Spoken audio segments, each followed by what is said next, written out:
गांव सोरम में मुजफ्फरनगर लोकसभा से टिकट को लेकर हुई पंचायत में यशपाल बलियान का नाम गुंजा। दरअसल हम आपको बता दें कि आज ऐतिहासिक गांव सोरम में आर्य समाज मंदिर में मुजफ्फरनगर लोकसभा के टिकट के संबंध में एक पंचायत हुई। पंचायत के कड़ाके की सर्दी के बावजूद भी बड़ी संख्या में ग्रामवासी शामिल हुए। पंचायत में मुजफ्फरनगर लोकसभा की टिकट के प्रबल दावेदार यशपाल बलियान ने ग्रामवासियों को लोकसभा चुनाव 2024 में अपनी उम्मीदवारी के संबंध में अवगत कराया। उन्होंने कहा कि इस बार भाजपा में मुजफ्फरनगर लोकसभा से टिकट परिवर्तित होने की संभावना है और वो टिकट की प्रबल दावेदारी में है। सोरम गांव का निवासी होने के नाते मेरा फर्ज है कि हम अपनी दावेदारी के संबंध में अपनी बातें गांव के सम्मुख रखूं। इस महान कार्य के लिए प्रयास करना गांव के लोगों के आशीर्वाद बिना सार्थक नहीं कहा जा सकता। मैं जानता हूं कि मेरा सोरम गांव वेस्टर्न यूपी का ऐतिहासिक गांव है, जिसमें आज भी सर्व खाप पंचायत के मुख्यालय चौपाल पर महत्वपूर्ण निर्णय लिए जाते हैं। प्राचीन काल के मुगलों तथा अंग्रेजों शासन में अनेकों क्रांतिकारी एवं सामाजिक न्याय से जुड़े निर्णय नहीं लिया गया। वहीं जब तक ये लगभग 25,000 की आबादी वाला गांव एक मत के साथ खड़ा हो जाता है तो उसका असर न केवल बलियान खाप अपितु पश्चिम क्षेत्र में दूर तक जाता है। पंचायत में मास्टर सुरेंद्र भगत जी ने कहा कि ये गांव का सौभाग्य होगा कि यशपाल को टिकट मिले, वे यहाँ से रिकॉर्ड तोड़ मतों से जीतेंगे। चौधरी सतबीर सेक्रेटरी ने कहा कि आज तक इस गांव के विधायक सांसद के रूप में प्रतिनिधित्व नहीं मिला है। यदि ऐसा होता है तो यहाँ की एकजुटता, भाईचारे और निर्णयों का पूरे क्षेत्र में असर दिखाई देगा। वहीं पंचायत में रविंद्र कुमार सेवानिवृत्त दरोगा ने कहा कि यशपाल बलियान को लोकसभा से टिकट मिलना चाहिए। भाजपा शक्ति केंद्र संयोजक धर्मवीर सिंह ने कहा कि यशपाल को टिकट मिलने पर पूरा गांव एकजुट होगा। दलित समाज के मुखिया मास्टर सुरेंद्र ने कहा कि गांव का टिकट होने पर यह 100% भाजपा के पक्ष में मतदान करेंगे। पंचायत में Chaudhary Veerpal Singh, Satbir Singh, secretary Ompal Singh, master Surendra Bhagat, Amit, sarpanch Deshpal, Mangeram, Jagpal, Praveen, Jitendra, master Surendra, master Ompal Kashyap, advocate Ikram, Bablu, Satpal, master Sunil, Ravindra दरोगा, आदेश, जगमेहर, सुनील, ब्रह्मपाल, जोगिंदर, करणवीर, मास्टर मुशर्रफ, प्रमोद, धर्मवीर, प्रवेश, संदीप, गगन आदि मौजूद थे। स्टार न्यूज़ प्लस के लिए उत्तर प्रदेश के मुजफ्फरनगर से नसीम कुरैशी की रिपोर्ट। ये मैसेज आया, ये फैक्ट है कि सोरम गांव कि यदि मेरे से अपेक्षा रहेगी तो पूरा पंचायती भाव और गांव के जो संस्कार है, गांव की जो सोच है, वो हमेशा ये रहेगी कि जिसका एक ऑटोमेटिकली मैसेज है कि भाई ये फला आदमी तो सोरम से है, ये तो गलत कर ही नहीं सकता। और हम लोगों को पूरे गांव क्षेत्र की आवाज बनने का मौका मिले तो ऐसा। यदि आप सब, हमको पता है कि कोई किसी पार्टी से बिलोंग करता है, कोई इस पार्टी से बिलोंग करता है, क्योंकि कोई भी गांव ऐसा नहीं है कि जो एक ही पार्टी से जो है बिलोंग करता हो। तो यदि भाई मैं सभी की ओर से जैसे मुझे जो है मेरी आत्मा जो है ग्रहण कर रही और मेरी आत्माओं की आवाज है कि गांव की पूरी पब्लिक, चाहे वो किसी भी बिरादरी से हो, सारे वजूद, सारे भाई, सारे जो है नौजवान,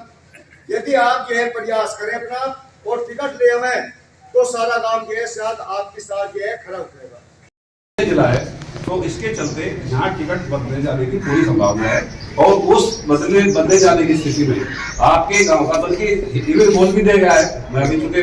भारतीय जनता पार्टी का अपना भी सिद्धांत है कुछ वो है, बोल भी दे गया है आपके गांव के प्रबल संभावना है। लेकिन सबको जो टिकट का होगा, जो टिकट पाने के लिए अनिवार्यता है या जो भी फॉर्मेलिटी है, उसके लिए सभी को काम में रखना है। तो उसमें मिलना जुलना है, पंचायतें हैं, बैठके हैं, कहीं आना जाना है, तो इस तरह का दौर चलेगा। तो मेरा सभी से अनुरोध है कि यदि हमारे गांव को ये मौका मिलता है तो इसमें मेरा सभी, देखो सभी बैठे हैं, भाई जो हमारे ताऊ है, चाचा है, भाई है या जो भतीजे हैं, सभी बैठे बच्चे हैं, तो इसमें सबका ही बनता है कि हम राजनीतिक रूप से कि मैं नौदल का हूँ या तो हम तो उसको वोट देते हैं, इन बातों से हम ऊपर उठ सकते हैं। तो मुझे भी खुशी होगी कि मेरा गांव मेरे साथ खड़ा है। चूंकि ये फैक्ट है जिसमें अपने बड़ों का आशीर्वाद, जो भी अपने बड़ों के आशीर्वाद और संस्कारों के साथ चला है और उनको साथ लेकर चला, वही आगे बढ़ा है और वही साथ टिक पाया है। अदरवाइज लोग छलने के लिए बहुत आते हैं, छला और चले गए, लेकिन उनका कुछ नहीं मिलता है। कुछ फायदा नहीं है, वो अस्थायी होता है। तो मैं तो जो अपने गांव के संस्कार है, जो अपने गांव के बड़ों का आशीर्वाद है, उसके साथ मैं आगे बढ़ना चाहता हूँ तो आप सब यदि इस बात को मतलब खुद अनुभव भी करते हैं या इस बात को मन से सोचते भी है कि भाई ऐसा करना ठीक है और हमारा गांव आगे बढ़ता है, और हमारे गांव को इतनी बड़ी पार्टी है आज की डेट में, जिसकी प्रदेश में सरकार है, केंद्र में सरकार है, और संभावना देखो सरकार भाजपा की आने की है, तो ऐसा यदि हमें आधार मिलता है तो मुझे लगता है कि जो हमारे पूर्वजों ने इतना बड़ा नाम हमें दिया है ऐतिहासिक गाँव का, उस जो आज की स्थिति में यदि हमारे गाँव को भारतीय जनता पार्टी जैसी पार्टी, राजनीतिक पार्टी हमारे गांव को ये सम्मान देती है, तो मुझे लगता है ये हमारे गांव में जो छाल आएगा और जो सम्मान का एक उछाल आएगा, वो शायद गांव को बहुत ऊंचाई देगा, और उससे पूरा जिला नहीं बल्कि पूरा पश्चिम प्रदेश लाभान्वित भी होगा कि भाई सोरम गांव से ये मैसेज गया है। ये फैक्ट है कि सोरम गांव कि यदि मेरे से अपेक्षा रहेगी तो पूरा पंचायती भाव और गांव के जो संस्कार है, गांव की जो सोच है, वो हमेशा ये रहेगी कि जिसका एक ऑटोमेटिकली मैसेज है कि भाई ये भला आदमी तो सोरम से है, ये तो गलत कर ही नहीं सकता, और हम लोगों को पूरे गांव क्षेत्र की आवाज बनने का मौका मिले, तो ऐसा मेरा प्रयास है। तो उसी दिशा में आप सब लोगों का आशीर्वाद और आप सब लोगों का सहयोग पाने के लिए जो है आज ये पंचायत बुलाई गई है, और इसके बारे में सभी लोग यहाँ बैठे हैं, सभी बिरादरी के लोग बैठे हैं, और सभी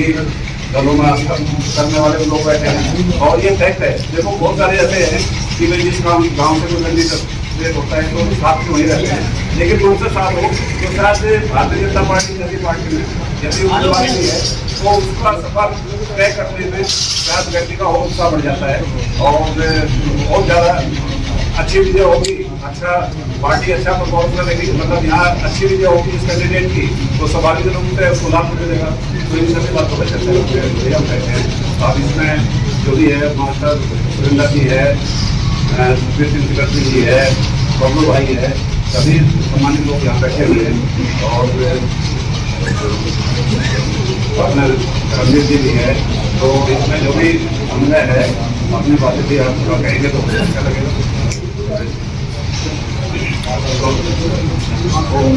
आदरणीय बुजुर्गों और नौजवान साथियों, आप सब मुझे ये तो विदित हो गया कि भाई यशपाल बालियान जी भारतीय जनता पार्टी के जुझारू युवा